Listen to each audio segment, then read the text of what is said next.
નમસ્કાર દર્શક મિત્રો, ઇન્ડિયા લાઈવ ન્યૂઝમાં આપનું સ્વાગત છે।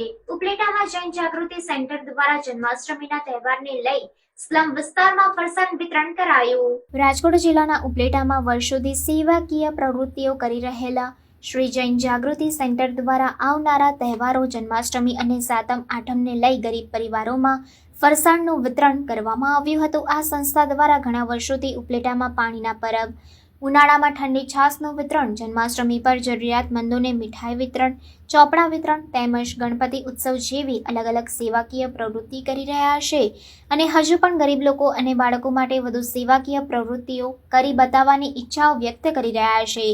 આ સંસ્થા દ્વારા ઉપલેટા શહેરમાં તહેવારોને ધ્યાને લઈ 161 પરિવારોને ફરસાણની કીટનું વિતરણ કરવામાં આવ્યું હતું, જેથી નાના અને ગરીબ લોકો પણ તહેવાર અને ભગવાન શ્રી કૃષ્ણ જન્મોત્સવની ઉજવણીથી વંચિત ન રહે અને ગરીબ પરિવારોમાં પણ ઉત્સવની ઉજવણી થઈ શકે।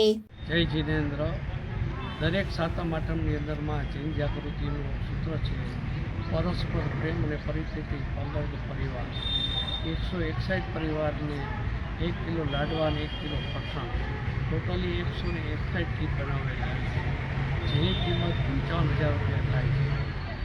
જૈન જાગૃતિ પરિવાર તો છે, પણ બીજા પરિવારને આપે છે, પોતાનો પરિવાર પાલે છે। સાતમ આઠમની અંદરમાં બધાની ઘરે ખુશી છે એવો જૈન જાગૃતિનો આગ્રહ છે। જૈન જાગૃતિ હંમેશને માટે પરોપકાર્ય કાર્ય કરે છે। અમારો પરિવાર એવો છે।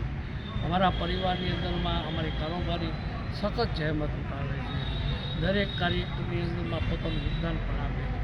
જૈન જાગૃતિ પરિવારથી વધુમાં વધુ આગળ અમારાથી જે કાંઈ થાય, નવા વિચારો આવે અને સમાજને ફાયદો થાય એવી જ અમે પ્રવૃત્તિ કરતા રહીશું। કૃષ્ણ ભગવાનનો જન્મ છે સારી રીતે ઉજવાય, ગરીબના ઘરે પણ ઉજવાય એવી ભાવના સાથે